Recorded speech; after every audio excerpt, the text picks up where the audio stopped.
غیر ملکی خواتین کے مبینہ اغوا و زیادتی کیس میں اہم پیش رفت، رضا ڈار سمیت ملزمان کا مزید 5 روزہ جسمانی ریمانڈ منظور۔ لاہور کی کینٹ کچہری میں غیر ملکی خواتین کے مبینہ اغوا برائے تاوان اور زیادتی کے مقدمے میں گرفتار ملزمان کو جسمانی ریمانڈ مکمل ہونے پر عدالت میں پیش کیا گیا۔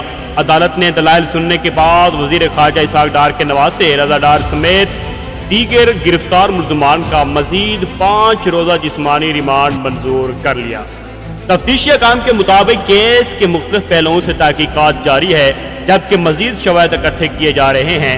مقدمے کی آئندہ سماعت پر تفتیشی پیش رفت عدالت میں پیش کی جائے گی اور مزید جانچ پڑتال کی جائے گی۔ یاد رہے کہ یہ 3 دن پہلے وائرل ہونے والا سوشل میڈیا پر وائرل ہونے والا کیس تھا کہ 2 غیر ملکی خواتین جن کا الزام تھا کہ رضا ڈار نے ہمیں غیر ملکی سرمایہ کرنے کے لیے بلایا اور اغوا کیا اور 3 دن تک ہمارے ساتھ جنسی زیادتی کرتے رہے۔ اس کے بعد سوشل میڈیا پر خبر پھیلی کہ وہ گاڑی سے چھلانگ لگا کر باہر آئی تھیں۔ کافی ساری مختلف جو خبریں تھیں چل رہی تھیں، یہ وہی خبر ہے کہ غیر ملکی خواتین کے مبینہ اغوا اور زیادتی کیس میں اہم پیش رفت ہوئی۔ رضا ڈار سمیت ملزمان کا مزید 5 روزہ جسمانی ریمانڈ منظور ہو گیا ہے۔